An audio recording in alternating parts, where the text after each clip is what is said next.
When you speak to potential clients, your principal goal is to get hired. Then, out goes the client engagement letter, in comes the retainer, and off to work you go.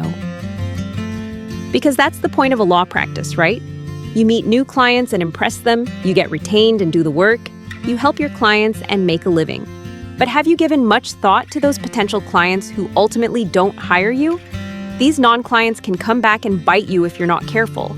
When we're not hired after the initial consultation, most of us just move on with our business and don't give them another thought.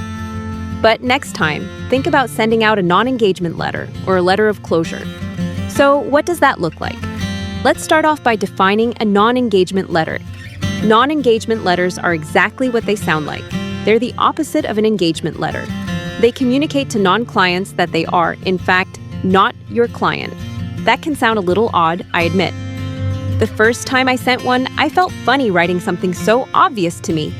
Yes, we spoke. No, you didn't hire me. It sounded a bit like sour grapes to write a letter stating what happened. The primary purpose of a non-engagement letter is to establish a clear boundary and prevent potential misunderstandings about whether an attorney-client relationship exists. This communication is to prevent misunderstandings that could turn into malpractice claims, as potential clients might incorrectly assume they are represented if no clear boundaries are set. Non-engagement letters are good practice, and let me share with you 2 common scenarios that show why. First, there's the unsuccessful interview. Lawyers speak to people all the time who are contemplating hiring a lawyer or choosing among potential counsel. Not all of them will hire you. Yet, as potential clients, they do tell you about their case. There is no ongoing obligation to represent someone who came to talk to you, but having received information about the case does limit what you can do for others who might be involved in the same matter. Plus, you most likely shared your initial impressions of the case. You might not think you rendered legal advice or provided counsel, but they may feel differently. If they leave the conversation feeling that you have given some advice on what to do next, and they proceed to follow it, but it doesn't work out, they may come back and file a complaint against you for what they perceive as poor legal advice.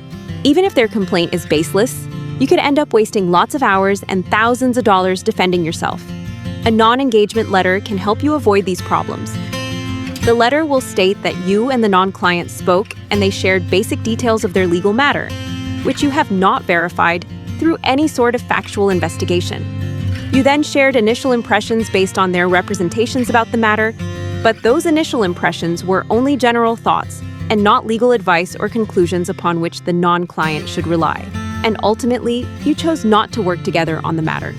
If ever this non-client files a complaint stating she had retained you and you gave incompetent advice, this contemporaneous letter will significantly bolster your defense that you were never this person's lawyer. While many ethics rules lay out counsel's duties to various individuals and roles, duties such as competence and diligence upon which many bar complaints are based are owed to clients. If a person has had an interaction with you that might be construed as a client relationship, you benefit by laying out very clearly that this person is not your client.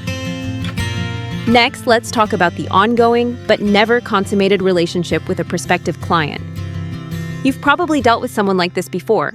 A person who, after an initial discussion, says he's hiring you, but who never, actually gets around to signing the retainer agreement and sending a check.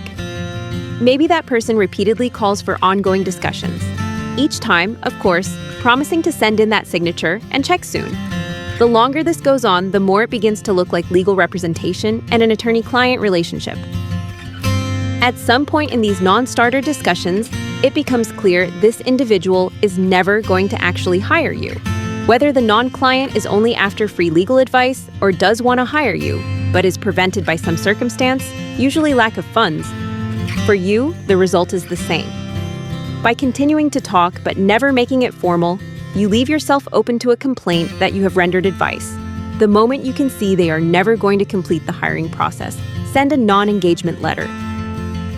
Now that we understand what a non-engagement letter is and why it can be useful, let's clarify the difference between non-engagement and disengagement letters.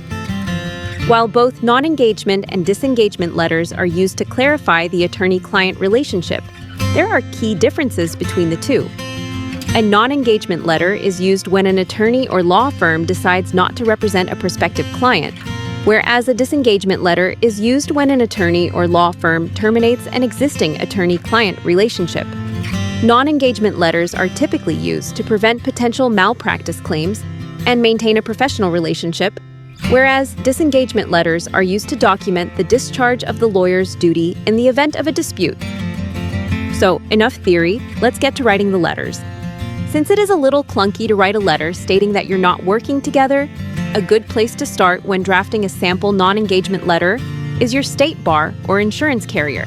Many have sample non-engagement letters right alongside their sample engagement letters. And to make it even easier for you, we've provided a few examples in the text version of this article. So now, you know how to protect yourself. Make sending non-engagement letters part of your routine business practices.